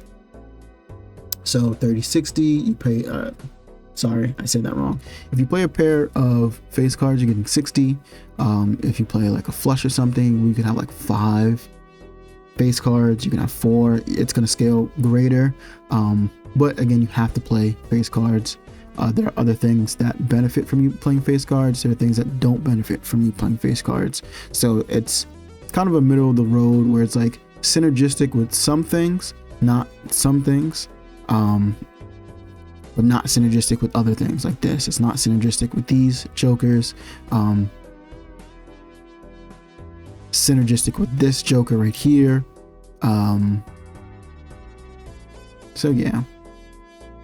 Stencil is good because whenever you get that stencil, especially if you get it early on, you don't have to worry about other jokers, X-Mult, and like it's a higher X-Mult. So I think stencil is a lot better on the black deck, because if you get it as your first joker, you're getting a ×6, which is insane to get off the bat, right? So you could play something like you could play something like pairs, no level, and you're only getting like 2s. So let's say you only have 2s in your deck and you're getting the stencil, right? What does pair start off at? 10? Is it 10 chips or is it 15? Something like that, right? Let's just say you're only getting 20 chips, right? 20 chips ×6, you're getting this, and this is excluding the 2 that it already starts with, right? So 20 ×6, you're getting 120, right? 120, 240, 360. So you don't get out of there. So maybe this analogy is not as great.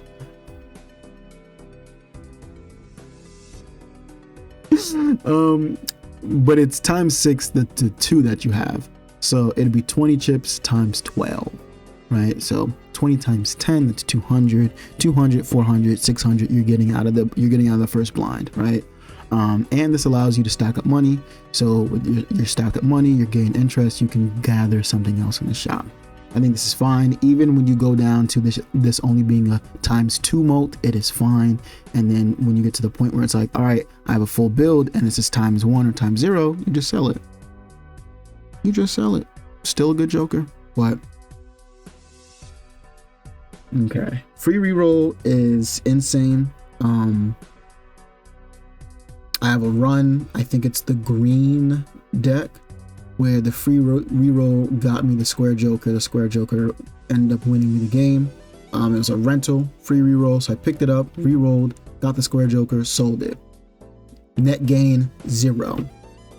Well, not net gain 0. Net gain square joker, right? At the cost of nothing. So it's really good. The longer you have it, the more value you get, because rerolls start at $5. So I think this is like a $4 joker.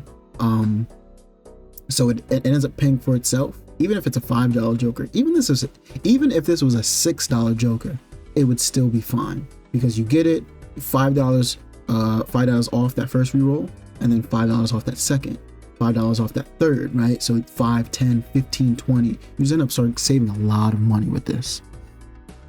When I first started playing this, Balatro,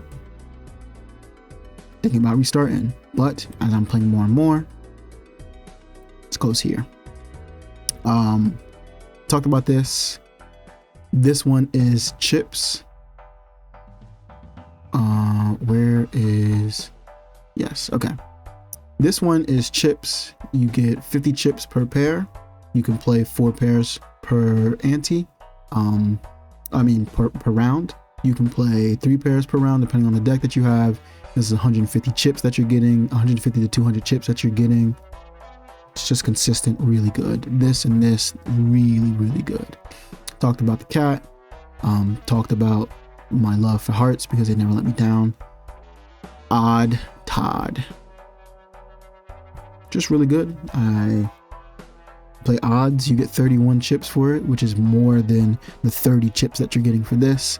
And it's not as restricted. This is only face cards, whereas this is odds. So you can play aces, you can play 9s, 7s, 5s, 3s. It's good. It's good. Especially with the retrigger, like what's sitting next to it, the retrigger. You retrigger that ace 3 times. So now it's, instead of you getting 31, you're getting 93, right? Just strong. All of these are just strong. Northern Lion, temperance value. If you see a joke in the shop that you want, you sell it. Good as a perishable. Eternal, maybe not the best Eternal. This is one of the few exceptions where as a rental you don't want. This as a rental feels like a slap in the face. Yeah, you gain $3 of sell value, but it's also taking $3 every time. So the $3 that it's gaining you, and like your net worth, it's also taking away. So it's just like, I can't. Castle. I can't get a castle build to work for the life of me, but I love the castle and I want to get a build to work for it. Another joker that belongs up here. The hiker. The hiker was my favorite joker for the longest. As I've been playing more and more, the fist is becoming my favorite joker. Fist and golden joker, these are like my top two jokers. Hiker is also up there. There's something euphoric about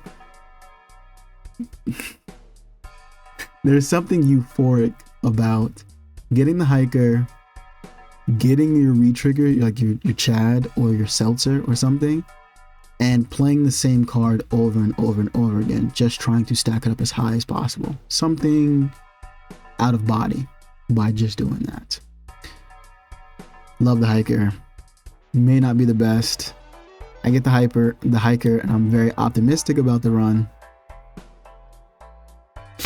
May not be the best, but I'm very optimistic about it.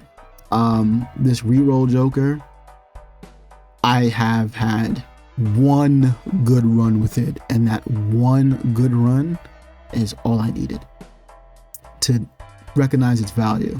This is better red card because you can scale it higher than red card. It's easier to scale than red card. You're going shops is one of the most important things in this game. Rerolling your shops gives you a lot of value, a lot of opportunity to deck build, to even spending money to build your economy, to build your jokers. Like, the shops are really fucking good. So being able to re-roll and this gain value for that is invaluable.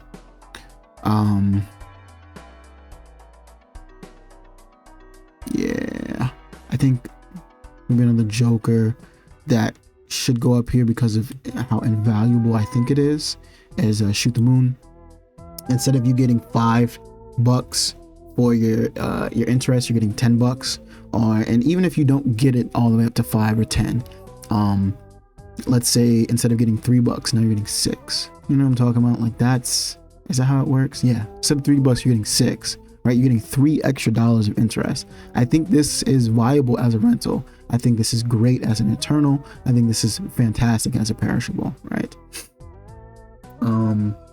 Burglar. I love a burglar. I love a burglar with a square joker. You can stack this up a fuck ton with the burglar, and the trade-off, you get more from this because when you're playing on the gold stake, you only get 2 discards. You lose your 2 discards and you get 3 extra hands, so you essentially gain a discard with this. Of course, those discards are scoring, and if you have something that's like this, may not be the best synergy with this. However, it has great synergy with Grimbo. This has great synergy with Supernova. This has great synergy with this, right? So it's great synergy with this. Like, it just has great synergy all around because you gain more points, which makes it easier for you to score more. Just great joker. Talked about the swashbuckler, how it has synergy with this and the egg. Driver's license. I'm a big fan of driver's license, just because I just be throwing random tarot cards on anything. I see Empress, throwing it up there. Magician, throwing it up there. Chariot, throwing it up there. Devil, throwing it up there. Hierophant, throwing it up there. I'm making as many fucking enhanced cards as possible, even if I'll never use them, and then I get rewarded for it with the driver's license. Times 3 on anything I play. You just gotta get it there. You just gotta get it to 16. Talked about misprint. Cartomancer provides a lot of value. Lots of value. Every time you get out of the shop, Cartomancer's like, here, take a tarot card. Here, take a tarot card. Here, take a tarot card. I think as a rental, it's okay. Eternal, great. Perishable, great. 5 rounds of value from this. Unbeatable. The juggler, which is extra hand size, makes it easier for you to grab most of whatever you're doing with your build. I like it. Consistent. I think the discard one is a bit better.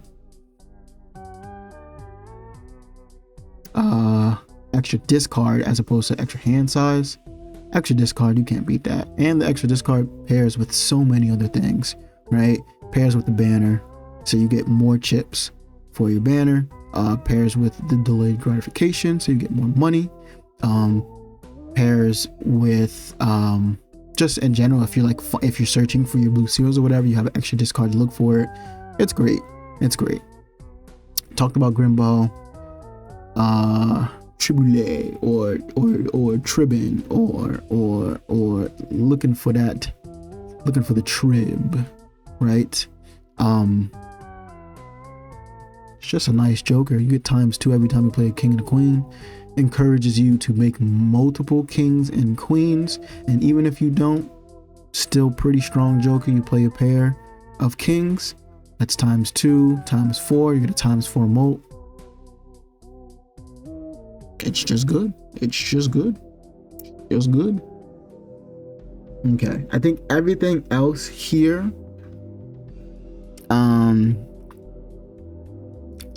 when I get this, I'm optimistic. I think starting with the lower end, we're gonna start with Even Steven. Love Even Steven. Play evens, you get +4 moat.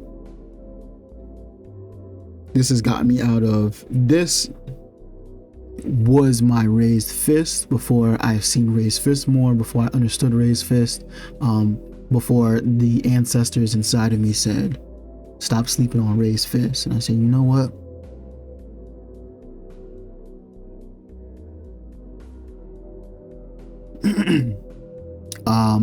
then next we have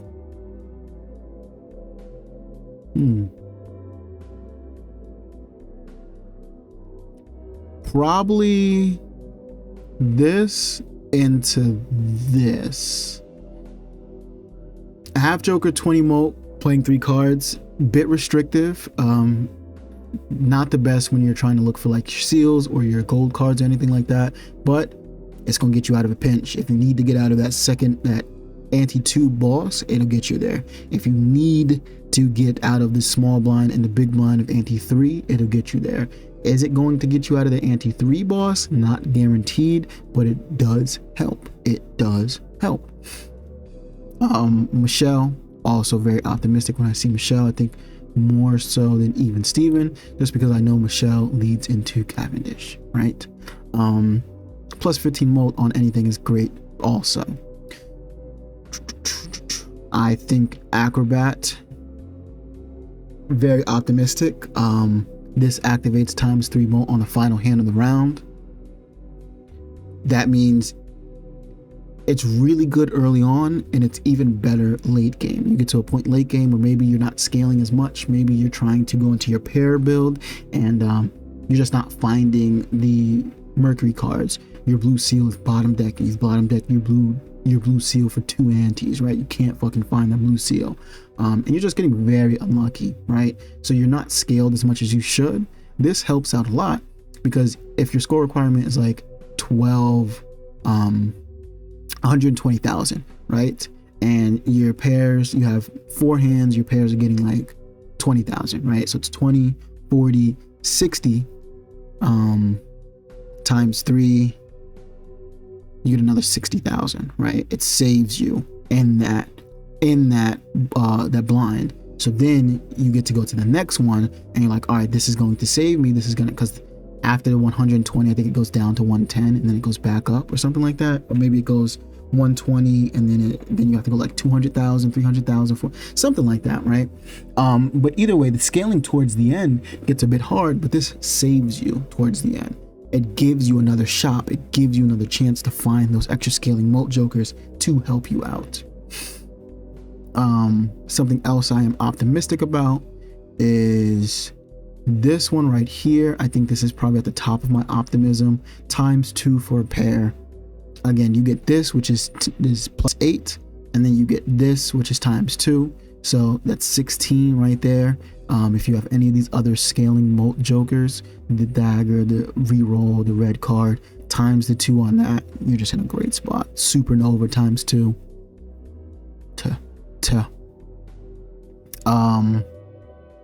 I think more so on the bottom of I'm optimistic is Yorick. You gotta get Yorick there. You gotta use those discards. And on the gold stick, we only have 2 discards. You only get 10. But think about it like this: if you get this early on, even if you get this before like ante 4, right? You're going to get a scale, right? It's going to go up by 1 using all your discards for that ante. You get this at the beginning of ante 4, you use your discards, that's 10. You use your discards in the big blind, that's 20. By the time you get to the boss, you use your discards, right? You're at times 2. So this becomes a times 2 in ante 4. You got it at the beginning of ante 4, it's a times 2 by the end of ante 4. Same for the end of ante 5, right? You get the times 2, it'd be a times 3. You get a voucher that gives you an extra discard. You get this that gets you an extra discard. I think this is why I like this a bit more. This helps Yorick out a lot. Me personally, fan of Yorick. 2-pair, bottom, a little bit higher than. So bias with the 2-pair, right? This was my first ever win on Balatro. I had, what got me into Balatro is so my brother had told me about Balatro, right? And that video is up on the YouTube channel, where we talk about the story of how we got into Balatro, how we were playing it, whatever. Then maybe a couple weeks after that, I was talking to this person, and they really loved Balatro. Shout out to them. Hopefully things are going well for them. Things wasn't going well for our relationship, but hopefully things go well for them and are going well for them now, right? But they were heavy into Balatro, and they convinced me to download it on my phone. So I downloaded it on my phone, and I was playing, and couldn't get a white stake win. Just like couldn't really grasp the game. It wasn't until I ran into this 2-pair pants build, and then I got I had picked up an invisible joker. So I had a 2-pair pants build, picked up the invisible joker, and then it landed on the pants. So I had double pants, and I was able to get my first win, and I was like, oh yes, I love 2-pair. But that aside, it is also just a great scaling moat joker. You get 2 + 2 moat for every 2-pair that you play. 2 pairs, not as easy to play as pairs, not as hard to play as 3 of a kind, 4 of a kind, flushes, or straights, right? 2 pairs are nice. They're just nice to play. Nice scaling moat joke. And yeah, I love them. I'm gonna put it above. Yeah, I think it's good. Okay, couple cards left. I think another joker that makes me optimistic is Riff Raff. A lot of good common jokes. Square Joker is common. Pretty sure Raised Fist is common. Pretty sure Supernova is common. Pretty sure the Bus is common. This right here is common. Half Joker's common. Even Steven's common. Odd Todd's common. You get a lot of good common jokers, and if you get to a point where maybe, let's say you have a Square Joker and maybe you have like an abstract joker, so you have chips, you have consistent molt, and you have Riff Raff, you could just sell the other 2 jokers that Riff Raff is making as like a value generator. Really good. This goes here because it's ×2 playing a club. I'm not bottom decking all the clubs, even though the clubs are my least favorable suite. ×2 is just What are you gonna do? What are you gonna do? Then I think Matador goes above here. Honestly, this Joker needs to go way further down. This Joker needs to be at the bottom. I'm optimistic. Matador, $8 if you play into the boss, right? So the boss is like, this suite is debuffed, face cards are debuffed, right? Matador is gonna give you that goddamn money. Even if you're playing on the black deck and you have 3 hands, right? You can come out of that boss with 24 beans. That's real good. If you're not playing on the black deck and you have 4, you come out of that boss with 32 beans. You get a burglar into that boss. I love it. Matador, you got my heart. You got my heart.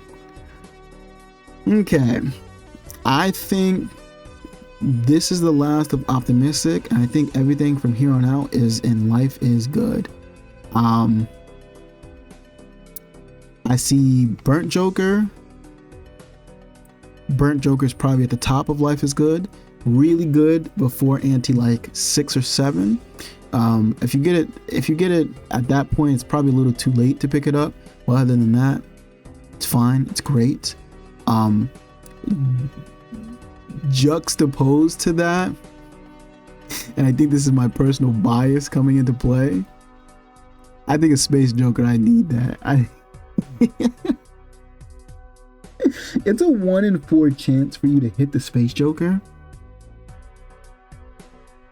but then you have instances like in my black deck and in my green deck where I'm playing and it's just like, you need 3 level ups in a row. Take it, bro. Take it. Don't even look. Take it, bro. And honestly, I love that. I love that. I'll probably make room for a Space Joker. Maybe make room is a bit excessive, but if I can get a Space Joker, I will get a Space Joker. I need that. I think Mail-in Rebate is also I need that Joker, just because you get money early on. You can get potentially you're getting $20 each round, right? Because you start off with 4. Each number has like 4 of them, right? So there's 4 5s, 4 aces, 4 kings, right? You're gonna need 4 of those, right? So you can potentially get $20. Even if you don't get $20, if you save your discards, even if you use like 1 discard per 1 number, so you discard, let's say the Mail-in Rebate is on 2s, you discard 1 2, and that's one of your discards, and then you discard another 2, that's another your discard. That's still $10. That's $2 of interest right there. That's really fucking good. It's insanely good. If you save it, so now you're getting what? Let's say you were able to find 2 2s per discard, right? So now it's 10, and then you get 20, or maybe you get 15. Regardless, this is giving you lots of money, and because it's $5 per discard, this gives you interest. So you're not just making $5, you're getting $5 plus interest. So you're making 6. So you're not really getting 20, you're getting 24. If you start at 0 and you discard all the cards, you're gonna get $20 plus you're getting $4 of interest. So you're getting $24, right? Let's say you have like seed money, or let's say you have like shoot the moon, you're making even more money off of that. One of the great things about this is you can get this ante 1 and be happy. You can get this ante 8 and still be happy. You get more money. Let's say you're running like a bull build or a bootstrap builds that I don't have that much experience with, but I can only imagine that Mail-in Rebate with these is like insanely good. And let's say you get to like ante 6, 7, or 8, and your build's strong, but it's not strong enough to get past that boss. This is going to give you the money to roll around in the shop. Like, it's just good. It's good. Okay, last is I think trading card is Life is Good, just below, maybe higher than this. if you get this in like the first ante, you can probably get your deck down to 40 cards. Shaving 12 cards off your deck is fucking nice, okay? And you get $3 for it. It's like, here, I'm gonna take a card, I'm gonna help you get whatever build you're trying to go for, and here's $3 for it. Who the fuck doesn't want that? And then last but not least, I think Card Sharp is in a I need that. I think these jokers right here are like, you get these and you're guaranteed to win. Me personally, especially because I'm playing pairs. So I play pairs, and let's say I only have 3 hands, and let's say I need to get like 90,000. My first pair gives me 10,000. Then my second pair gives me 3,000. Then I get 3,000 on top of that, or 10,000, 30,000, right? 10 to 30, and then I know that's not the 90,000, especially if you only have 3 hands, but if you're not playing on the black deck and you're playing on another deck, you got 4 hands, this feels really nice. You get 2 3x molds, or you get 3 3x molds. It's just nice. It's just nice. This is this with extra steps. So maybe this is Life is Good. Maybe this is at the top of Life is Good. Maybe I like Trading Card a little bit more than this. Maybe I also like Golden Joker more than that. Maybe I like the Fist more than this. And then I'm gonna put Supernova here. I'm gonna put this in between here. I'm gonna put this here and here. This is the tier list. Like I said, I've finished 5 decks: red, blue, green, yellow, black. I have 10 more left, but this is my thoughts on finishing those decks in the gold stake. I will update this tier list. I'm gonna keep this tier list, and I'm just gonna update it when I get to when I get to 10 gold stake wins, and then I'll do a final tier list, my opinion, when I get to 15 gold stake wins. And then maybe we'll do a final tier list when I get completionist plus. But we'll see. I don't know. Either way, it's my thoughts. If you enjoy the video,